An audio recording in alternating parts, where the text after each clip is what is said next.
Gold trusted gold buyers మీరు తాకట్టు పెట్టిన బంగారాన్ని విడిపించి ఈ రోజు ఉన్న మార్కెట్ ధరకు కొనబడను.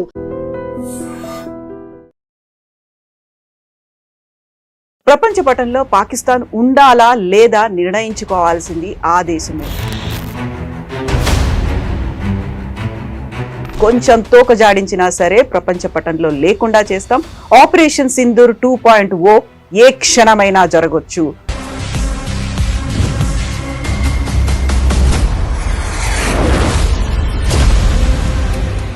పెద్ద చర్చ జరుగుతోంది సార్. ఆపరేషన్ సింధూర్ అయిపోయింది, ఇప్పుడు సింధూర్ 2.0 జరగబోతోంది.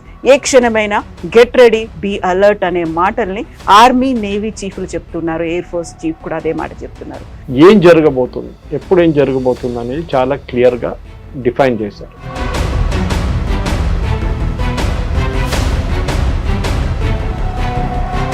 ఇది కొట్టాల్సింది, ఇది కొట్టేసిన తర్వాత మీరేం చేయకండి. ఇమ్మీడియట్గా మనం కైరానా హిల్స్ కానివ్వండి, జకోబాబాద్ కానీ వాళ్ళ సర్గోడా ఎయిర్ ఫోర్స్ బేస్ కొట్టినప్పుడు వాళ్ళు ఆటోమేటిక్లీ ఒక సరెండర్ ప్లాన్ మీద వచ్చేసారు. వాళ్ళు వీ వాంట్ సీజ్ ఫైర్ అని. దాని తర్వాత ట్రంప్ వచ్చి నేనే చేశాను చెప్పి ట్రంప్ అసలు రోల్ లేకుండే. సర్ క్రీక్ కి సంబంధించి వాళ్ళు తీసుకున్నటువంటి ఒక చర్యలు, అక్కడ వైమానిక స్థావరాలను కావచ్చు, లేకుంటే వాళ్ళ రక్షణ స్థావరాలను ఏర్పాటు చేస్తున్నారు, అందువల్లే అలర్ట్ గా ఉండాల్సిన అవసరం ఉంది అనేది ఒక మాట రాజ్నాథ్ సింగ్ చెప్తున్నారు. సర్ క్రీక్ అనేది ఒక పాత ఇష్యూ ఉండే, అన్రిజాల్వ్డ్ ఇష్యూ. ఏదో మన అరుణాచల్ వైపు ప్రదేశ్ కానీ, అరుణాచల్ ఉన్నా కానీ, ఇటువైపు జమ్మూ కాశ్మీర్లో ఉన్న అన్రిజాల్వ్డ్ ఇష్యూలో సర్ క్రీక్ కూడా ఒక ఇష్యూ.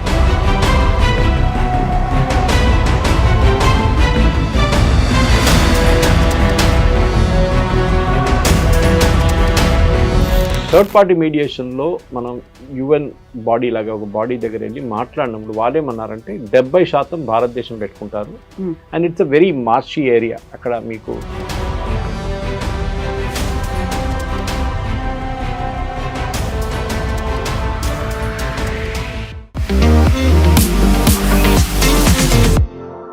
నమస్తే, నేను Kavitha. Welcome to iDream news and నిజాలు. ప్రపంచ పటంలో పాకిస్తాన్ ఉండాలా లేదా నిర్ణయించుకోవాల్సింది ఆ దేశమే. కొంచెం తోక జాడించినా సరే ప్రపంచ పటంలో లేకుండా చేస్తాం. ఆపరేషన్ సింధూర్ 2.0 ఏ క్షణమైనా జరగొచ్చు. ఆర్మీ చీఫ్, నేవీ చీఫ్, దీంతో పాటుగా రక్షణ శాఖ మంత్రి రాజ్నాథ్ సింగ్ చేసినటువంటి వ్యాఖ్యలు ఇవి. యాక్చువల్ గా ఆపరేషన్ సింధూర్ 2.0 ఎప్పుడు జరగబోతోంది, something big is going to happen అనేటువంటి మాట ఎందుకు వినిపిస్తోంది? మనతో పాటుగా ఉన్నారు సీనియర్ జర్నలిస్ట్ సురేష్ కొచ్చాతిల్ గారు. సార్ నమస్తే. పెద్ద చర్చ జరుగుతోంది సార్. ఆపరేషన్ సింధూర్ అయిపోయింది, ఇప్పుడు సింధూర్ 2.0 జరగబోతోంది. ఏ క్షణమైనా గెట్ రెడీ, బీ అలర్ట్ అనే మాటల్ని ఆర్మీ నేవీ చీఫ్లు చెప్తున్నారు, ఎయిర్ ఫోర్స్ చీఫ్ కూడా అదే మాట చెప్తున్నారు. ఎందుకు సార్ ఇంత సడన్ గా ఎందుకని ఆ వాదన వస్తోంది, మాట వినిపిస్తోంది? యాక్చువల్లీ జరుగుతుందని వాళ్ళు చెప్పలేదు. జరిగింది ఏంటంటే Upendra Dwivedi general army chief ఇంకా ఎయిర్ ఫోర్స్ చీఫ్ ఇద్దరు మాట్లాడినప్పుడు ఏం చెప్పారంటే స్పెసిఫిక్లీ ప్లాన్ 2047 అన్న ఒక ప్లాన్ డెవలప్ చేశారు. దాంట్లో భాగంగానే ఏం జరగబోతుంది, ఎప్పుడు ఏం జరగబోతుంది అనేది చాలా క్లియర్గా డిఫైన్ చేశారు. ఈ జరిగిన ఆపరేషన్ సింధూర్లు కూడా ఆర్మీ చీఫ్ కానీ ఎయిర్ ఫోర్స్ చీఫ్ ఏం చెప్పారంటే ఒక ఓపెన్ ఎండెడ్ ఆబ్జెక్టివ్ కాకుండా క్లోజ్డ్ ఎండ్ ఆబ్జెక్టివ్ పెట్టారు. అంటే యుద్ధం ఎప్పుడు మొదలు పెడతాము, యుద్ధం ఏ ఆబ్జెక్టివ్ చేరుకున్నప్పుడు బంద్ చేయాలనేది. ఇప్పుడు రష్యన్ యుక్రెయిన్ వార్ చూస్తున్నాం. రష్యా యుక్రెయిన్ వార్లో ఎండింగ్ లేదు, ఎవరికి తెలియదు ఎప్పుడు ఆగుతుందని. ఈవెన్ ఇజ్రాయెల్ గాజాలు జరుగుతున్న యుద్ధాలు కూడా టెక్నికల్ యుద్ధం అని చెప్పలేను, ఎందుకంటే ఒక సైడ్ టెర్రరిస్ట్ ఉన్నారు, ఇంకో సైడ్ ఒక ఆర్మీ, రెగ్యులర్ ఇజ్రాయలీ ఆర్మీ. కానీ మన రష్యా యుక్రెయిన్ అట్లా కాదు, ఇద్దరు మ్యాచింగ్ అవుతున్నారు. వాళ్ళ గవర్నమెంట్స్ ఉన్నాయి, రెండు దేశాలు ఉన్నాయి.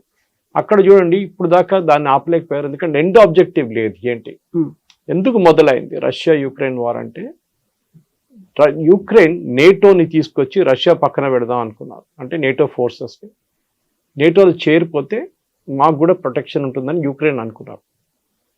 యుక్రెయిన్ ఎప్పుడు రష్యా నుంచి విడిపోయిందో ఆ టైంలో ఏం జరిగిందంటే వీళ్ళు చెప్పిన మాట ప్రకారం they should be nothing done అని చెప్పారు. ఆ టైంలో ఏ క్షణమైనా ఏ అటాక్ జరిగినా కానీ ప్రొటెక్షన్ ఉంటుందని చెప్పారన్నమాట. కానీ అది కాదు ఇప్పుడు జరిగింది ఏంటంటే రష్యా యుక్రెయిన్ వార్లో రష్యన్ టెరిటరీ, యుక్రెయిన్ దగ్గర ఉన్న రష్యన్ స్పీకింగ్ పాపులేషన్ అని చెప్పారన్నమాట. రష్యన్ స్పీకింగ్ పాపులేషన్లోనే ఇదంతా జరిగింది. రష్యన్ స్పీకింగ్ పాపులేషన్ని అక్కడ వెళ్ళి వాళ్ళు ఆక్రమించుకున్నారు. ఎందుకంటే మా వైపు వాళ్ళు ఉన్నారు, వాళ్ళ పాపులేషన్ మనం తీసుకోవాలని చెప్పి చేసిన పని అది. కానీ ఇప్పుడు జరిగింది ఏంటి, ఫైనలీ అక్కడ యుద్ధం ఆగట్లేదు. నేటోని కలిసారా, నేటోలో చేరారా, లేదు యుక్రెయిన్.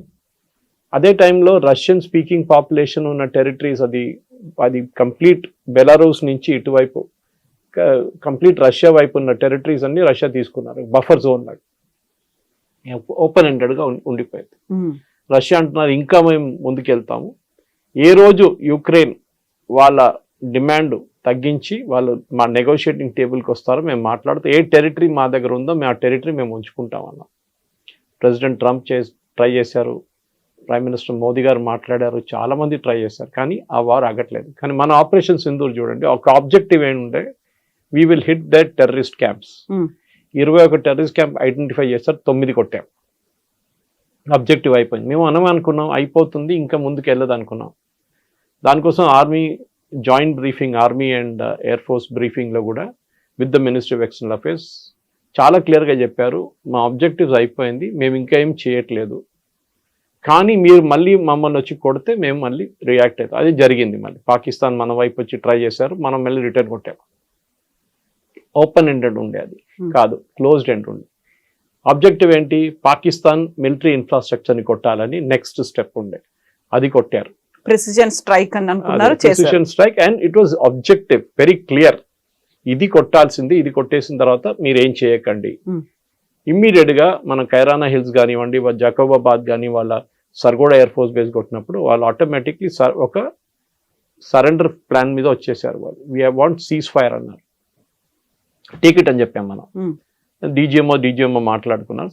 దాని తర్వాత ట్రంప్ వచ్చి నేనే చేశాను అని చెప్పి ట్రంప్ అసలు రోల్ లేకుండే, వాళ్ళ మినిస్ట్రీ ట్రంప్ వాళ్ళ టీం మాట్లాడారు, అసీం మునీర్తో కానీ ఇక్కడ ప్రైమ్ మినిస్టర్ మోదీతో మాట్లాడారు, అక్కడ వాళ్ళ సివిలియన్ అడ్మినిస్ట్రేషన్తో మాట్లాడారు. సో మనది క్లోజ్ ఎండెడ్ కాన్ఫ్లిక్ట్ ఉండేది. అయిపోగానే మనం అనౌన్స్ చేస్తాం, okay we have nothing to do more, మా ఆబ్జెక్టివ్ రియలైజ్ అయిపోయింది, మాకేం కావాలో మేము కొట్టేసాం. ఫ్యూచర్ కాన్ఫ్లిక్ట్స్ ఏమి ఉండబోతుంది, దట్ ఈస్ వెరీ ఇంపార్టెంట్. అక్కడే వస్తుంది ప్లాన్ అంతా. ఇప్పుడు సర్ క్రీక్ కి సంబంధించి వాళ్ళు తీసుకున్నటువంటి ఒక చర్యలు, అక్కడ వైమానిక స్థావరాలను కావచ్చు, లేకుంటే వాళ్ళ రక్షణ స్థావరాలను ఏర్పాటు చేస్తున్నారు, అందువల్లే అలర్ట్ గా ఉండాల్సిన అవసరం ఉంది అనేది ఒక మాట రాజ్నాథ్ సింగ్ చెప్తున్నారు. మీరు కరాచీ పోర్టుకు వెళ్ళాలి అనుకుంటే సర్ క్రీక్ గుండానే వెళ్ళాలి, అది మాత్రం మర్చిపోకండి. మేము అక్కడ ఉన్నాము, కాచుకొని కూర్చున్నాము, ఏ క్షణమైనా మేము అటాక్ చేయొచ్చు మీరు కనుక ప్రొసీడ్ అవుతే. సర్ క్రీక్ అనేది ఒక పాత ఇష్యూ ఉండే, అన్రిజాల్వ్డ్ ఇష్యూ ఒకటి. ఏదో మన అరుణాచల్ వైపు ప్రదేశ్ కానీ, అరుణాచల్ ఉన్నా కానీ, ఇటువైపు జమ్మూ కాశ్మీర్లో ఉన్న అన్రిజాల్వ్డ్ ఇష్యూలో సర్ క్రీక్ కూడా ఒక ఇష్యూ. అది చాలా పాత ఇష్యూ. దాంట్లో నెగోసియేషన్ జరిగింది ఇండియా పాకిస్తాన్కి, థర్డ్ పార్టీ మీడియేషన్ కూడా చేశారు. థర్డ్ పార్టీ మీడియేషన్లో మనం యుఎన్ బాడీ లాగా ఒక బాడీ దగ్గర వెళ్ళి మాట్లాడినప్పుడు వాళ్ళేమన్నారంటే 70% భారతదేశం పెట్టుకుంటారు, and it's a very marshy area. అక్కడ మీకు 6 నెలలు నీళ్ళు ఉంటుంది, 6 నెలలు నీళ్ళు ఉండవు. So it's very very marshy kind of. అక్కడ మీరు బిల్డింగ్లు ఏం కట్టలేవు, అందులో హ్యాబిటాట్ కూడా ఏముండదు ఎక్కువ. మీరు రాన్ ఆఫ్ కచ్ చూస్తే అటువైపు ఒక వైప్ ఆఫ్ ఏం చెప్తారు జాగ్రఫీ ఉంటుంది, ఇటువైపు ఇంకో టైప్ ఆఫ్ జాగ్రఫీ ఉంటుంది అన్నమాట. సో దాంట్లో 30% పాకిస్తాన్కి ఇచ్చామన్నారు. పాకిస్తాన్ అని మేము అగ్రీ చేయమన్నారు. మరి కొత్తగా 2-3 పోస్టులు తీసుకొచ్చి పెట్టారు. మనం ఏమన్నా సరే మీరు పోస్టులు పెట్టారు కదా, మీరు ఇంకా ఇక్కడ రండి, మీ వైపు నుంచి ఇక్కడికి వస్తే మేము చూపిస్తాం. రాజ్నాథ్ సింగ్ గారు చెప్పారు, గుర్తుపెట్టుకోండి 71లో అండ్ బిఫోర్ దాట్ ఆల్సో మేము లాహోర్ దాకా వచ్చాము, లాహోర్లో మేము ఉన్నాము, మేము లాహోర్లో ఆ రోజు ఉంచుకోవాలంటే ఉంచుకోలేము, కానీ ఇందిరాగాంధీ టుక్ a decision to pull the army back, and before that Nehru also once did that. అది తప్పు చేశారు వాళ్ళు. మన లాహోర్ ఉంచుకుంటే బాగుంటుండే మన దగ్గర, అది మొత్తం హాఫ్ ఆఫ్ పాకిస్తాన్ మన దగ్గర ఉంటుండే, కానీ అది హిస్టరీ. కానీ ఇప్పుడు ఫ్యూచర్ కాన్ఫ్లిక్ట్స్ ఏం జరగబోతుంది, ఒకటి టెక్నాలజీ ఉంటుంది చాలా మటుకు, ఆత్మనిర్భరత, ఎయిర్ ఫోర్స్కి కావాల్సింది ఎయిర్ క్రాఫ్టా డ్రోన్స్, ఇది చాలా పెద్ద ఒక క్వశ్చన్, ఆర్మీకి కూడా అంతే క్వశ్చన్. ఇంకోటి థియేటరైజేషన్ ఆఫ్ కమాండ్, ఒకటే కమాండ్ కింద అందరు పనిచేస్తారు, ఆర్మీ నేవీ ఎయిర్ ఫోర్స్ ఒకటే కమాండ్ కింద పనిచేస్తారు. ఇది కార్గిల్ వార్ నుంచి స్టార్ట్ అయిన ప్రాబ్లం అనమాట. కార్గిల్ వార్లో ఆర్మీ వాళ్ళు ఎయిర్ ఫోర్స్ సపోర్ట్ అడిగినప్పుడు వాళ్ళు మళ్ళీ తిరిగి వాళ్ళ కమాండ్కి వెళ్ళి వచ్చేదాకా గంట సేపు పట్టింది. నౌ ఇప్పుడు ఫ్యూచర్ కాన్ఫ్లిక్ట్స్ ఏంటంటే ఒకటే కమాండ్ ఉంటుంది, ఒక ఆర్మీ అయినా మొత్తం కంట్రోల్ చేస్తారు, లేకుంటే ఒక ఎయిర్ ఫోర్స్ అయినా అందరినీ కంట్రోల్ చేస్తారు సీనియర్ లెవెల్లో, చాలా సీనియర్ లెవెల్లో. అది ఆల్రెడీ మనం అండమాన్స్లో స్టార్ట్ చేసేసాం. ట్రై సర్వీస్ కమాండ్ ఒకటి ఆల్రెడీ ఉంది అక్కడ. వి హ్యావ్ స్మాల్ వే, ఇది జనరల్ బిపిన్ రావత్ మొదలుపెట్టిన కాన్సెప్ట్ ఇది. ముందు ఒక మన పాత ఆర్మీ చీఫ్ ఒకరు ఉన్నారు, operation blue star Krishnaswamy Sundarji అని చెప్పి, థింకింగ్ జనరల్ అంటారు ఆయన. అప్పుడు తీసుకొచ్చిన కాన్సెప్ట్ని తర్వాత బిపిన్ రావత్ వచ్చిన తర్వాత he became the serious, and దాని తర్వాత ఆయన he became the overall head of the arm forces. అప్పుడు జరిగిన ఒక మెయిన్ కంబైన్డ్ డిఫెన్స్ సర్వీసెస్ హెడ్గా ఆయన చెప్పారు ఇది ఇంప్లిమెంట్ చేయాలి. కానీ దాంట్లో చాలా ఈగో ప్రాబ్లమ్స్ ఉన్నాయి.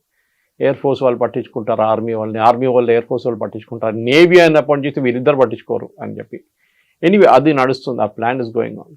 కానీ దానికన్నా ముందు టెక్నాలజీ వైజ్ మనం ఏం చేయబోతున్నాం చాలా పెద్ద క్వశ్చన్.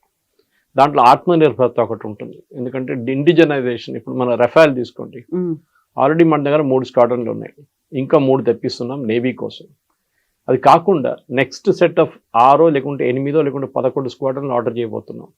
కానీ రఫాల్ దగ్గర ఏం చెప్పారంటే, రఫాల్ కాదు వాళ్ళ పేరెంట్ కంపెనీ దగ్గర ఏం చెప్పారంటే, మీరు మొత్తం భారతదేశంలో తయారు చేయాలి, అట్లీస్ట్ 70% ఇండిజనైజేషన్ ఉండాలని చెప్పారు.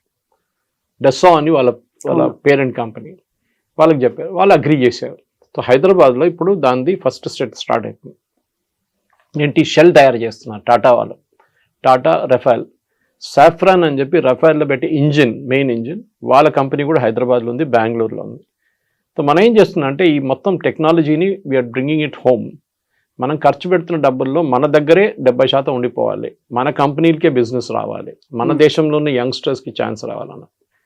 ఇది టెక్నాలజీ వైపు ఉంటే, నెక్స్ట్ వైపు ఏంటంటే పొలిటికల్ డిసిషన్ మేకింగ్లో చాలా మటుకు మోదీ గారు ఈసారి ఫ్రీ హ్యాండ్ ఇచ్చారు ఆర్మీ, నేవీ, ఎయిర్ ఫోర్స్కి.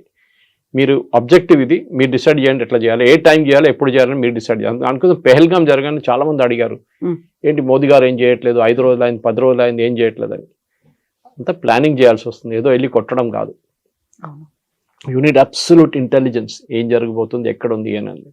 సో అదే జరిగింది. And what your seen is a result మనం చూసాం ఆపరేషన్ సింధూర్ది, చాలా ప్రిసైజ్గా కొట్టాం మనం. అది నెక్స్ట్ ఫ్యూచర్ వార్స్లో 2047 ప్లాన్ ప్రకారం అది కూడా షార్ట్ వార్స్ ఉంటుంది, చిన్న చిన్న బర్స్ట్లో 3 రోజులు 4 రోజులు ఉంటుంది అని క్యాల్కులేట్ చేస్తున్నారు. ఎందుకంటే దానికన్నా ఎక్కువ పాకిస్తాన్ డ్రాగ్ చేయలేరు. పాకిస్తాన్ ఒక యుద్ధం చాలా రోజులు నడిపేయలేరు. మనం బంగ్లాదేశ్ వైపు చూసాం, ఈస్ట్ పాకిస్తాన్లో కాకుండా మనం 65లో చూసాం, 68 చూసాం. So we are seen different. పాకిస్తాన్తో జరిగిన చాలా మటుకు వార్ 71లో కూడా వాళ్ళ దగ్గర స్టేయింగ్ కెపాసిటీ లేదు ఎక్కువ. చిన్న దేశం, చిన్నదంటే ప్రతి బిగ్, బట్ వాళ్ళ దగ్గర స్టేయింగ్ కెపాసిటీ లేదు. సరే యూఎస్ నుంచి ఆయుధాలు తీసుకుంటే ఆయుధాలు తీసుకోవచ్చు, బండి కొనొచ్చు, డ్రైవింగ్ చేయాలి కదా ఎవరైనా, అది ప్రాబ్లం అని అయిపోయింది. చైనీస్ దగ్గర నుంచి ఎయిర్క్రాఫ్ట్ తీసుకున్నారు, అది ఇప్పుడు బాగా పనిచేయట్లేదు, దాని ఇంజిన్స్ పోయింది అంటున్నారు. రష్యా దగ్గర నుంచి ఇంజిన్ తీసుకున్నా అని చెప్పి నిన్న ఒక కథ పెట్టారు Jayaram Ramesh, it turned out to be fake. So వాళ్ళ దగ్గర బేసిక్ ప్రాబ్లం ఏంటంటే ఇప్పుడు ఇరాన్ని ట్యాకిల్ చేయడానికి యుఎస్ పాకిస్తాన్ని వాడుకుంటున్నారు. ఇప్పుడు చూడు, నిన్న కూడా ఇజ్రాయెల్ మాట్లాడారని చెప్పి షబాజ్ షరీఫ్ క్లెయిమ్ చేస్తున్నారు. ఇదే ఇజ్రాయెల్ని తిట్టిన మనిషి షబాజ్ షరీఫ్. గాజాలు అది నడుస్తుంది, ఇది నడుస్తుంది. ఎందుకంటే ఇజ్రాయెల్కి ఇరాన్ని కొట్టాలి, వాళ్ళ ఏం అది. లాస్ట్ రెజీమ్ ఒకటి ఉండిపోయింది, అదొకటే. Saddam Hussein is not there, Gaddafi is not there, Hafiz al Saeed is not there. ఇక్కడ మన సిరియాలో ఎవరు లేరు, అందరు ఖాళీ చేసేసారు వాళ్ళ దుకాణం. మిగిలిపోయింది ఒకటే ఇరాన్. ఇరాన్ మీద దాడి చేస్తే వాళ్ళ నెక్సస్ ఈవిల్ ఫినిష్ అయిపోతుంది. ఆల్రెడీ హెజ్బుల్లా ఫినిష్ చేసేస్తారు, హమాస్ని ఫినిష్ చేసేస్తారు, మిగిలిన హూతీలు ఒకటే, వాళ్ళని కూడా కంట్రోల్ చేసుకోవాలి. సో భారతదేశం వైపు నుంచి మన స్ట్రాటజీ ఏంటంటే టెక్నాలజీ వైజ్ మనం రెడీ ఉండాలి. ఇంకోటి, వార్ అనేది క్విక్ రియాక్షన్ టైం ఉండాలి. అంటే మనం ప్లాన్ చేసి మనకు 10 రోజులు 20 రోజులు దొరకపోవచ్చు ఫ్యూచర్లో. మనం ఇప్పుడు కొట్టారనుకోండి పాకిస్తాన్ ఇవాళ రాత్రి, మనం ఎట్లా డిఫెండ్ చేస్తాం మనం చూసాం, చాలా బాగా డిఫెండ్ చేసాం మనం. వాళ్ళ వైపు నుంచి వచ్చిన డ్రోన్లు కానీ మిసైల్ అన్ని ట్యాకిల్ చేసాం మనం. నెక్స్ట్ వాళ్ళు అది వాడరు, ది ఆల్రెడీ ఎక్స్పీరియన్స్డ్, వాళ్ళు తెలిసిపోయింది మనం ఎట్లా బ్లాక్ చేస్తున్నాం. అంటే వాళ్ళు కొత్త టెక్నాలజీ వాడతారు. ఇప్పుడు యూఎస్ వాళ్ళకి టెక్నాలజీ ఇస్తున్నారంట, చైనా నుంచి తీసుకుంటున్నారు, కానీ చైనా యూఎస్ ఇద్దరు కలిసి వాడరు టెక్నాలజీ, ఏదో ఒకటే వాడతారు వాళ్ళు. సో మన వైపు నుంచి కూడా వీ షుడ్ బి రెడీ. కానీ దాన్ని అడ్వర్టైజ్ చేయక్కర్లేదు, మేము ఇది చేస్తున్నాం అది చేస్తున్నాం అని చెప్పి. చేయాల్సింది క్వైట్గా చేసి that we should be prepared. అదే చెప్పారు ఆర్మీ చీఫ్ కూడా చెప్పారు, that future war will be stronger. Pakistan ఇంకా కొత్తది ఏదైనా సర్కస్లు ట్రై చేస్తే దెబ్బ చాలా సీరియస్గా ఉంటుంది. పాకిస్తానే ఉండకుండా పోతుంది అనమాట. Pakistan will cease to exist. అంటే ఒక న్యూక్లియర్ వార్ అని చెప్పట్లేదు, కానీ Pakistan will cease to exist అంటే మొత్తం వాళ్ళ కంప్లీట్గా ధ్వంసం చేసేస్తారు. ఇప్పుడు చూసింది ఒక సినిమా ట్రైలర్ లాగా అనమాట. సరిగ్గా సినిమా ఇంకా వస్తుంది, చాలా డిస్టెన్స్ ఉంది, సినిమా ఒకటి వస్తుంది. So at the same time ఇప్పుడు మన దగ్గర కూడా డిఫెన్స్ సిస్టమ్ కి సంబంధించి మనం తీసుకోవాల్సినటువంటి యుద్ధ విమానాలు కావచ్చు, లేకుంటే ఫైటర్ జెట్లు, రాఫెల్లు, వీటన్నిటికీ మన దగ్గర కొనుగోలు అనేది అంటే లైక్ మనం కొనుక్కోవాలి అనుకున్నప్పుడు కెపాసిటీ తగ్గిపోతోందని ఈ మధ్యన వస్తున్నటువంటి వార్తలు కూడా F-16లు తీసుకోవాలా, లేకుంటే S-47లు 56లు తీసుకోవాలా, వీటితో పాటుగా ఎక్కడి నుంచి తీసుకోవాలి, ఒక క్రైసిస్ అనేది కనిపిస్తుంది. కాబట్టి చైనా ఇస్ కమింగ్ ఫార్వర్డ్, మేము అమ్ముతాము మీరు తీసుకోండి, 5 ఏళ్లలో మేము 5 ఇస్తాము అనే వార్తలు ఇవన్నీ కూడా యాక్చువల్గా ఏది ఎంత రిలయబుల్ గా ఉంది సార్? ఫైటర్ ఎయిర్ క్రాఫ్ట్ అనేది నేను కొంత ఎయిర్ ఫోర్స్ వాళ్ళ దగ్గర మాట్లాడాను దీని గురించి ఆఫ్టర్ ఆపరేషన్ సింధూర్. డ్రోన్ చూడండి, ఇప్పుడు మన యుక్రెయిన్ రష్యా వార్లో డ్రోన్స్ ఎక్కువ వాడుతున్నారు, ఫైటర్ ఎయిర్ క్రాఫ్ట్ చాలా తక్కువ. ఒక $20,000 డ్రోన్ ఒక 1.8 మిలియన్ ఒక మిసైల్ని కొట్టుపడేస్తుంది. అట్లనే ఎయిర్ క్రాఫ్ట్ కూడా తక్కువేం కాదు, ఒక F-35 $100 million అంటారు దానికి. అంత ఎక్స్పెన్సివ్ ఎయిర్ క్రాఫ్ట్ మెయింటైన్ చేయాలన్నా వద్దా అనేది మనకు పెద్ద క్వశ్చన్. నెక్స్ట్ మనకు కూడా మన వైపు నుంచి యాక్మా కానీ దానికన్నా ముందు తేజస్ 1 and 2కి మనం చాలా మటుకు డిలేస్ అయింది మన దగ్గర, DRDO వైపు నుంచి, HAL వైపు నుంచి. అది ఎయిర్ ఫోర్స్ చీఫ్ చాలా క్లియర్గా చెప్పారు, వాళ్ళకి చెప్పిన డెడ్ లైన్ వాళ్ళు మీట్ చేయట్లేదు. సో వాళ్ళు డెడ్ లైన్ మీట్ చేయకపోతే ఏం చేయాలి? వాళ్ళ మెయిన్ ప్రాబ్లం ఏముంటుంటే ఇంజిన్ గురించి. ముందు మనం GE దగ్గర నుంచి ఇంజిన్ తీసుకుందాం అనుకున్నాం from US for the basic air craft training, అది జరగలేదు. దాని తర్వాత అప్పుడు దాకా తేజస్లో కొత్త ఇంజిన్ తీసుకొచ్చాం, దాని తర్వాత ఫ్రెంచ్ వాళ్ళు ఆఫర్ చేశారు ఇప్పుడు. దాని తర్వాత ఎక్మా ఉంది, నెక్స్ట్ జనరేషన్ 4.5 సిస్టమ్ ఒకటి ఉంది, జనరేషన్ ఫైటర్, దానికి కావాల్సిన ఇంజిన్. మిగతా అన్ని మనం ఏవియానిక్స్ దాకా షెల్ అన్ని తయారు చేసుకుంటాం. Engines are very very crucial.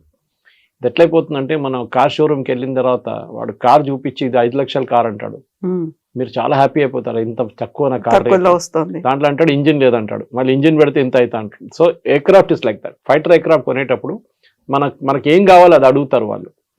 మీ వైపు నుంచి ఎక్కడెక్కడ ఆపరేట్ చేయాలి, డెసర్ట్ ఆఫ్ రాజస్థాన్, లద్దాఖ్లో -40 degrees, లేకుంటే అరుణాచల్ ప్రదేశ్లో ఉన్న వర్షాల్లో ఎక్కడ యూజ్ చేస్తారు ఎయిర్ క్రాఫ్ట్. ఎందుకంటే తీసుకున్న 3-4 స్క్వాడ్రన్లు తీసుకుంటాం కదా, ఒక స్క్వాడ్రన్ అంటే 14 నుంచి 16 ఎయిర్ క్రాఫ్ట్. సో దాని ఇంజిన్ డెవలప్ చేయాల్సి వస్తుంది. ఇంజిన్ ఈచ్ ఎయిర్ క్రాఫ్ట్కి ఒక్కొక్కసారి కొంటున్నప్పుడు డిఫరెంట్ ఇంజిన్స్ ఉంటుంది. ఇప్పుడు రష్యా దగ్గర తీసుకున్నప్పుడు రష్యా వాళ్ళు దాంతో సర్వీస్ ఇస్తారు మనకి, we will take care of the air craft. The US problem ఏంటంటే ఇట్లానే బ్లాక్మెయిల్ చేస్తారు.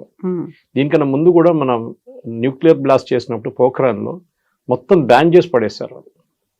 ఆలోచించండి, మీరు కొత్త కొత్త ఎయిర్ క్రాఫ్ట్ తీసుకుంటారు, F-35 తీసుకుందాం అనుకున్నా, తీసుకోరు, అది ప్రసక్తే రాదు. తీసుకుంటే కూడా దాని స్పేర్ పార్ట్స్ రేపు ఆపేసి ఏం చేస్తారు మీరు? It become junk. బ్లాక్మెయిల్ చేసిన దానికి US ఇస్ ఎక్స్పర్ట్స్. మనం ఏం చేయాలంటే కొంటున్నప్పుడు instead of buying wholesale Russia దగ్గర నుంచి, లేకుంటే ఫ్రాన్స్ దగ్గర నుంచి, లేకుంటే US దగ్గర నుంచి కొనే బదులు mix and match of air craft కొనాల్సి వస్తుంది. F-16 ఇస్ వెరీ పాత టెక్నాలజీ, అది F-16 పోయింది కంప్లీట్గా. We have to take new technology. 5th generation ఫైటర్కి వచ్చేసాం ఇప్పుడు, 3rd generation కాదు ఇప్పుడు మనకు కావాల్సింది. సో 5th generation ఎయిర్ క్రాఫ్ట్లో మనం కూడా యాక్మా అని చెప్పి తయారు చేస్తున్నాం ఒకటి కొత్త టెక్నాలజీతో. బహుశా 2040 దాకా రెడీ అయిపోతుంది. దానికన్నా ముందు 2035 ఇంకో సెట్ ఎయిర్ క్రాఫ్ట్ రావాల్సింది. తేజస్ 2 ఏమో 2013 ND దాకా డెలివర్ అంటున్నాం. చాలా పెద్ద ప్లాన్ ఉంది. ఈ ప్లాన్లో అంతా మనం తయారై పాకిస్తాన్, మనకు ప్రిన్సిపల్ ఎనిమీ పాకిస్తాన్. చైనా కూడా ఉన్నారు, కానీ చైనా ఇండియా అంటే ఒక 1-to-1 ఫైట్ అయితే మన ఈక్వల్ ఫైట్లో ఉంటాం. చైనా కూడా చాలా మంచి టెక్నాలజీ ఉంది వాళ్ళ దగ్గర, వాళ్ళ పాత సిస్టమ్ లాగా కాదు, they have developed real good technology. సరే వాళ్ళ రాడార్ పనిచేయట్లేదు ఈసారి, అది మనం కొట్టాము, అదంతా జరిగింది. కానీ చైనాకి కావాల్సింది, చైనా పాకిస్తాన్కి ఇచ్చింది 3rd rate ఇచ్చారు, సెకండ్ హ్యాండ్ స్టఫ్ ఇచ్చారు, మంచి మిషన్స్ ఏమి ఇవ్వలేదు వాళ్ళు. కానీ ఫ్యూచర్ వార్లో చెప్పలేము. టిబెట్ వైపు నుంచి కానీ అరుణాచల్ వైపు నుంచి చైనా డైరెక్ట్ మన మీద యుద్ధం చేయరు, ఎందుకంటే వాళ్ళకి తెలుసు మనం చైనా భారతదేశ యుద్ధం వచ్చేస్తే అప్పుడు US ఇన్వాల్వ్ అయిపోతారు, భారతదేశం వైపు వచ్చేస్తారు US. సో చైనాకి చాలా క్లియర్గా తెలుసు అనమాట. దానికోసం వాళ్ళు ఇప్పుడు ఏం చేయట్లేదు. ఇప్పుడు చూడండి, పాకిస్తాన్లో US వచ్చి పాకిస్తాన్తో ఒక అగ్రిమెంట్ చేసుకుంటే చైనా విత్డ్రా చేసుకుంటే పోతున్నారు అక్కడి నుంచి. So belt and road initiative కానివ్వండి, మిగతా ఇనిషియేటివ్స్లో వాళ్ళు విత్డ్రా చేస్తున్నారు. ఇప్పుడు వాళ్ళు ఏదో ప్రామిస్ చేశారు అదంతా విత్డ్రా చేస్తున్నారు ఫండింగ్ అని.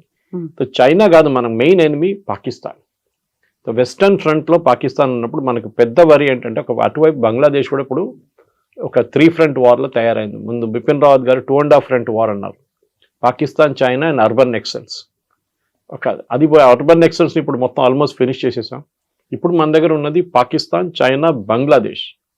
ఈ Bangladesh is a big worry, because Pakistan వాళ్ళ ఎయిర్ క్రాఫ్ట్ తీసుకొచ్చి అక్కడ పెట్టి రేపు అక్కడున్న బేస్ నుంచి వాడుకుంటే then it becomes a problem. Hasimara కానీ మిగతా ఎయిర్ ఫోర్స్ బాగ్డోగ్రా కొట్టాలంటే they have to hit from Bangladesh ఉంది.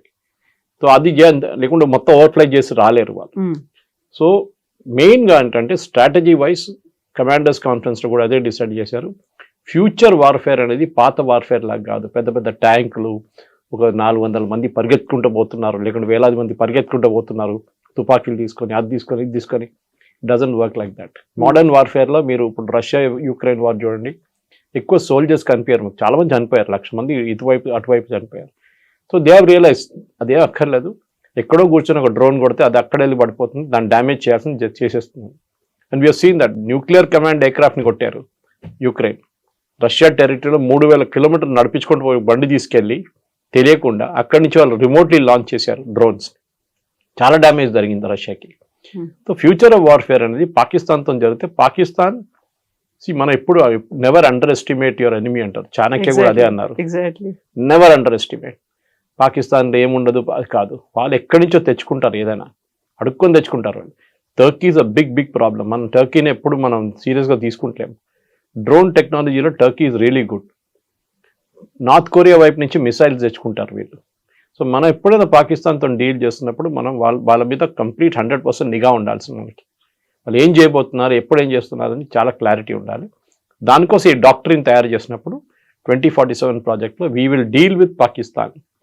కానీ మన మీద నెక్స్ట్ టైం ఇట్లాంటి ఏమైనా దాడి చేస్తే దానికి ఫస్ట్ పెహల్గాం జరగాలి కదా. పెహల్గాం జరుగుతున్నా మనం చెప్పాం, ఆపరేషన్ సింధూర్ పాస్ట్లో ఉంది, ఆపలేదు. So we can pass button మళ్ళీ ప్రెస్ చేస్తే మళ్ళీ పాట మొదలవుతుంది. So that is what Pakistan చాలా క్లియర్గా తెలుసు అనమాట. టెర్రరిస్ట్ అటాక్ నడుస్తుంటుంది జమ్మూ కాశ్మీర్లో, అది it's part and parcel of life.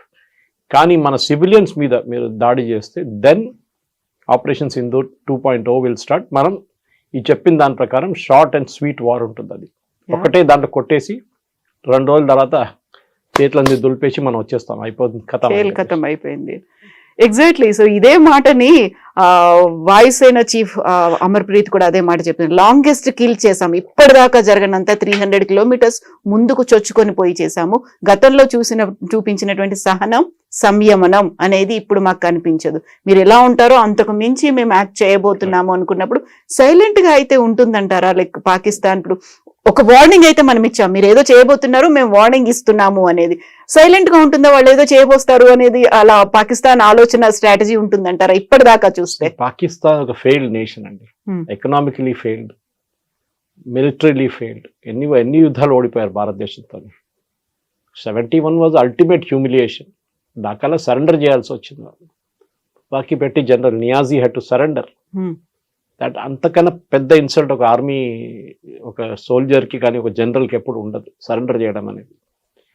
Pakistan మన మీద దాడి చేయడం కన్నా ఎక్కువ వాళ్ళ దగ్గర ఇప్పుడున్న ఫారిన్ ఎక్స్చేంజ్ రిజర్వ్ చూస్తే డబ్బులు అస్సలు లేదు. కానీ యూఎస్ ఇప్పుడు సహాయం చేస్తున్నారు. ఎందుకు? ఒకటి, ట్రంప్ వాళ్ళ ఫ్యామిలీని హెల్ప్ చేశారు. వాళ్ళ క్రిప్టో కరెన్సీ వాళ్ళ డీల్స్లో వాళ్ళ కొడుకు చేస్తున్న బిజినెస్ని వాళ్ళు నడిపిస్తున్నారు. పాకిస్తాన్ చాలా మటుకు పాకిస్తాన్ జనరల్స్ డబ్బులు పెట్టారు దాంట్లో. అది కాకుండా సెకండ్ థింగ్ ఇది వాళ్ళ రేర్ ఎర్త్స్. అది బలూచిస్తాన్ కానివ్వండి, ఖైబర్ పఖ్తూన్ఖా ఏరియాలో రేర్ ఎర్త్స్ చాలా, టంగ్స్టన్ కానీ పెలేడియం కానీ చాలా మటుకు రేర్ ఎర్త్స్ ఉంది అక్కడ. ఇదంతా క్వార్ట్స్, ఇదంతా తీయాలంటే అమెరికన్ టెక్నాలజీ కావాల్సి వస్తుంది. పాకిస్తాన్ దగ్గర లేదు. సో పాకిస్తాన్ ఇచ్చేశారు. ఆలోచించండి, వైట్ హౌస్కి ఒక డబ్బా తీసుకెళ్లారు వాళ్ళు, స్వీట్ డబ్బా లాగా డబ్బా తీసుకెళ్ళి ఓపెన్ చేసి జనరల్ మునీర్ ఇస్ షోయింగ్, ఇది మా దగ్గర ఇదన్నీ ఉన్నాయండి, అక్కడ ఇన్ని రకాలు ఉన్నాయి, మీరు వచ్చి తీసుకోండి అని చెప్పి, మాకు ఇంత డబ్బులు ఇచ్చేసేయండి, మీరు తీసుకెళ్ళిపోండి. ఆ డబ్బుల్లో 30% ఆర్మీ వాళ్ళకి వెళ్ళిపోతుంది. వాళ్ళు లండన్లో ఇల్లు కొనుక్కుంటారు, వాళ్ళ పిల్లల ఎడ్యుకేషన్ సెటిల్ అయిపోతారు అందరూ. పాకిస్తాన్ ఆర్మీ వాళ్ళు అందరూ రిటైర్ అయినాక సెటిల్ ఇన్ లండన్, వాళ్ళ ఒక పెద్ద బంగ్లా తీసుకుంటారు, అక్కడ సెటిల్ అయిపోతారు వాళ్ళు. కానీ భారతదేశం మీద చేయబోయే దాడిలో ఇప్పుడు ఇక్కడ ప్రాబ్లం ఎక్కడ వస్తుందంటే, రేపు బలూచిస్తాన్, ఇప్పుడు దాకా Baloch army was upper hand, liberation army. ఇప్పుడు యూఎస్ ఏం చేశారు, అక్కడ వాళ్ళకి తవ్వాలని చెప్పేసి వాళ్ళని టెర్రరిస్ట్ గ్రూప్గా డిక్లేర్ చేశారు. సేమ్ విత్ ఖైబర్ పఖ్తూన్ వాళ్ళ మొన్న బాంబింగ్ చేశారు. పాకిస్తాన్ ఎయిర్ ఫోర్స్ వాళ్ళ సివిలియన్స్ మీదే బాంబింగ్ చేశారు. ఈ రెండు ఐసోలేటెడ్ ఇన్సిడెంట్గా చూడకుండా మనం చూస్తే క్లియర్గా పాకిస్తాన్ ఇప్పుడు యుఎస్తో కలిసి వాళ్ళ యుఎస్కి కావాల్సిన ఏం కావాలని ఇచ్చేస్తున్నారు, మమ్మల్ని కాపాడుకోండి అని చెప్పేసి. సో రేపు యుద్ధం జరగడానికి ప్రసక్తి లేదు. ఎందుకంటే అమెరికా ఉన్నప్పుడు దాకా మనం ఏం చేయం అక్కడ. అమెరికా కూడా సెల్ఫిష్ ఇంట్రెస్ట్ ఉంటుంది. మేము ఉన్నదాకా మీరిద్దరు కొట్లాడకండి, మేము కూడా పాకిస్తాన్ దగ్గర చెప్తాం ఏం చేయకండి అని చెప్పి. కానీ మన పికింగ్ పాయింట్ ఎక్కడ వస్తుందంటే, మన దగ్గర ఈ టెర్రర్ గ్రూప్స్ పంపిస్తూనే ఉన్నారు. ఒక ఫ్యాక్టరీ ఉంది అక్కడ, ఉమ్, అది లష్కర్ తోయిబా కానివ్వండి, మన మిగతా టెర్రర్ గ్రూప్స్ అక్కడ ఏదైనా కానివ్వండి, వీళ్ళందరూ తయారు చేసి పంపిస్తున్నారు టెర్రర్ గ్రూప్స్ని ఇక్కడ, జైషే మహమ్మద్ వీళ్ళందరూ, హిజ్బుల్ ముజాహిదీన్. హిజ్బుల్ ముజాహిదీన్. సో వీళ్ళని ఆపడానికి మనం స్ట్రాటజీ ఒకటి పెట్టుకోవాలి, చాలా clear. Next attack Sindoor will start again. America అక్కడ ఉన్నారో లేదో మాకు తెలియదు. So America selfish interest, Pakistan చూసుకోండి, టెర్రర్ గ్రూప్స్ని మా వైపు పంపించకూడదు. ఉమ్, ఎందుకంటే వీళ్ళు మళ్ళీ అంటున్నారు మేము కొత్త బిల్డింగ్లు కడతాము, మేము పెద్ద పెద్ద బిల్డింగ్లు కడతాము, మీరు బాంబ్ చేసినాకన్నా పెద్ద బిల్డింగ్లు కడతా అంటున్నారు టెర్రర్ గ్రూప్స్. కట్టండి, నో ప్రాబ్లం. దాన్ని కొట్టడానికి కూడా ఎక్కువ టైం తీసుకోదు. ఇక్కడి నుంచి బ్రహ్మోస్ పంపిస్తే అయిపోతుంది. ఎందుకంటే లాస్ట్ టైం మీకు గుర్తుంటుంది కవిత గారు, we had to enter Pakistan, బాలాకోట్లో. పాకిస్తాన్లో మన ఎయిర్క్రాఫ్ట్ ఎంటర్ చేయాల్సి వచ్చింది, అక్కడే అభినందన్ ప్రాబ్లం జరిగింది. సర్జికల్ స్ట్రైక్ ఈ టైంలో అది లేదు. None of our aircraft entered Pakistan air space, including Rafale. Rafale shoot and scoot కేపబిలిటీలో 200 నుంచి 300 కిలోమీటర్ దూరం దాకా మిసైల్ కొట్టచ్చు. మన వైపు బార్డర్ దగ్గర వెళ్ళి నిలబడి అక్కడి నుంచి ఫైర్ చేసి వాళ్ళు వెళ్ళిపోయారు వాళ్ళ బేస్కి. Same with BrahMos, same with Agni. మనం ఏదైనా యూస్ చేయాలి, Agni of course intercontinental ballistic missile, మన చైనా దాకా కొట్టచ్చు. కానీ పాకిస్తాన్ వైపు 300 కిలోమీటర్ మన నార్మల్ మిసైల్స్ నడిచిపోతుంది. సో ద ఓవరాల్ సినారియో ఏంటంటే, ఒకటి చాలా సీరియస్గా ఆర్మీని ప్రొఫెషనలైజ్ చేయడం. నేను కొన్ని రోజుల ముందు ఒక హెచ్ఎంఏ సెమినార్లో మాట్లాడాను, హైదరాబాద్ మేనేజ్మెంట్ అసోసియేషన్లో. College of defence management officers వచ్చారు. మన యాప్రాలో ఉన్న పెద్ద కాలేజ్ ఉంది వాళ్ళ ఆర్మీది, ఆర్మ్ ఫోర్సెస్ది. వాళ్ళ కర్నల్ లెవెల్, వాళ్ళ మేజర్ లెవెల్లో army officers, naval and air force officers training ఇస్తారు, షార్ట్ టర్మ్ ట్రైనింగ్, 6 నెలలు 1 సంవత్సరానికి. వాళ్ళు వచ్చినప్పుడు నేను అదే మాట అన్నాను, నేను కూడా మాట్లాడాను 5 నిమిషాలు అక్కడ. నేను అడిగిన ప్రశ్న ఏంటంటే కమ్యూనికేషన్ గురించి, నెరేటివ్ గురించి. మనం యుద్ధం గెలిచాం కానీ నెరేటివ్ ఓడిపోయామా అని చెప్పేసి. పాకిస్తాన్ ఇప్పుడు కూడా చెప్పుకుంటున్నారు మేము 5 కొట్టాము, 7 కొట్టాము, 9 కొట్టాము, 11 కొట్టామని. సరే నాయన, ప్రూఫ్ అయితే చూపి అంటే ప్రూఫ్ లేదు, మీ సోషల్ మీడియాలో ఉంది, మీరు చూసుకోండి అంటున్నారు. ఆలోచించండి. సో మన ఆర్మీ దగ్గర ఉన్న అన్నిటికంటే పెద్ద వీక్నెస్ ఇప్పుడు ఏంటంటే కమ్యూనికేషన్ స్కిల్స్. అది మనం పాకిస్తాన్ చూడండి, ఒక రోజులో వాళ్ళు 3 ప్రెస్ కాన్ఫరెన్స్ 4 ప్రెస్ కాన్ఫరెన్స్ చేశారు DGISPR, మనం ఒకటే చేశాం. అది వాళ్ళ సోషల్ మీడియా వాళ్ళు వాడుకున్నారు, చాలా మంచిగా వాడుకున్నారు. మన దగ్గర రియాక్షన్ కొంచెం స్లో ఉండే. మీలాంటి నాలాంటి వాళ్ళు వెళ్ళి ట్వీట్ చేశారు. కానీ ఆర్మీ వైపు నుంచి, ఆర్మీ అంటే ఆర్మ్ ఫోర్సెస్, ఇండియన్ ఆర్మ్ ఫోర్సెస్కి ఒక కొత్త కమ్యూనికేషన్ ప్లాన్ తీసుకురావాల్సి వస్తుంది. ఎందుకంటే ఇప్పుడు నడుస్తున్న వార్ అంతా disinformation campaign. Exactly. Ukraine Russia war చూస్తే, యూరోపియన్ న్యూస్ పేపర్స్ చూస్తే యుక్రెయిన్ గెలిచేసింది, రష్యా అయిపోయింది. ఇప్పుడు రష్యా వైపు నుంచి చూస్తే రష్యా అంటున్నారు యుక్రెయిన్ ఎక్కడ, యుక్రెయిన్ లేనే లేదు గేమ్లు అంటున్నారు. సో ఈ డిస్ఇన్ఫర్మేషన్ వార్లో మనం అక్కడ కొత్త డాక్టరీని తయారు చేయాల్సి వస్తుంది. బికాజ్ అక్కడే మనం ఓడిపోతున్నాం ఈ డిస్ఇన్ఫర్మేషన్ వార్లో. మనం పాకిస్తాన్ వైపు కొట్టాం. ఇప్పుడు లాస్ట్లో మీరు చెప్పినట్లు ఎయిర్ ఫోర్స్ చీఫ్ చెప్పారు మొన్న, అమర్జిత్ సింగ్, మేము ఇన్ని ఎయిర్క్రాఫ్ట్ కొట్టాం, మేము ఇన్ని లొకేషన్. మనకు తెలుసు, శాటిలైట్ పిక్చర్స్తో సహా మనం చూపించాం. కానీ వాళ్ళ వైపు నుంచి ఉన్న సోషల్ మీడియా కానీ, వాళ్ళ వైపు నుంచి ఉన్న ట్రోల్స్ కానీ మన మీద పడ్డారు వచ్చి, మనం దాన్ని కౌంటర్ చేయలేకపోయాం. లాస్ట్ డే సీనియర్ ఆఫీసర్స్ని తీసుకొచ్చారు, అప్పుడు కొంచెం మారింది అనుకోండి. కానీ అప్పుడు కూడా ఒక యుద్ధం నడుస్తున్నప్పుడు 24 గంటల్లో చాలా జరగవచ్చు, ఏదైనా జరగవచ్చు. So you need to have regular briefings అన్నమాట. ఎవ్రీ 3 hours 4 hours ఒక అప్డేట్ ఇవ్వాల్సి వస్తుంది. మీరు ఫిజికల్ కాన్ఫరెన్స్ పెట్టక్కర్ కానీ అప్డేట్స్ ఇవ్వాల్సి వస్తుంది, అట్లీస్ట్ ట్వీట్ చేయడం. ఇది ప్రాబ్లం ఎక్కడ వస్తుందంటే, ఇది పొలిటికల్ క్లియరెన్స్ కావాల్సి వస్తుంది. మోదీ గారు దగ్గర నుంచి వెళ్ళి అడగడం కాదు, ట్వీట్ చేయడానికి కూడా army has to take command and control structure ఉంటుంది వాళ్ళ దగ్గర. ఆ పైనుంచి కింద దాకా ఇన్ఫర్మేషన్ వచ్చేదాకా మీకు 3 hours 4 hours పడుతుంది. దాంట్లో అప్పుడు దాకా సిచ్యువేషన్ మారిపోతుంది మళ్ళీ. సో ఈ డాక్టరీన్తో సహా బహుశా ఆర్మీ వాళ్ళు, air force and navy would have planned out. కొత్త వార్ వస్తే ఇన్ఫర్మేషన్ వారే, యుక్రెయిన్ రష్యా వార్లో అదే నడుస్తుంది. రోజుకి రోజు మేము ఒక యుక్రెయిన్లో ఒక బిల్డింగ్ని కొట్టాము, అక్కడ 10 మంది చనిపోయారంటే యుక్రెయిన్ అంటే కాదు 100 మంది చనిపోయారంటారు, just to create an impact. గాజాలో జరిగే అదే ప్రాబ్లం అనమాట. So we have to plan not just missiles but also information campaign kuda anamata. Yes sir, thank you so much sir, thank you. And for more videos, please subscribe to iDream. Please subscribe to iDream. Please subscribe iDream. And please subscribe to iDream. For more videos, subscribe to iDream. please like, share and subscribe to the channel. Congratulations, iDream. Subscribe to iDream. Subscribe to iDream. So subscribe to iDream Media. iDream ki iDream team andarki huge congratulations. Please subscribe iDream Media. Please subscribe to iDream. Subscribe iDream. Please subscribe to iDream. iDream అంటే నా కళల ఛానల్ను subscribe చేసుకున్న నోరు తిరుగుతలేదు, మీరైతే గంట గుర్తు కొట్టండి. For more such videos, please subscribe to iDream. Subscribe to iDream. Please subscribe to iDream. Please subscribe iDream Media. Please do subscribe to iDream. Please subscribe to iDream Media. For best entertainment and information, please subscribe iDream. And don't forget to subscribe to iDream.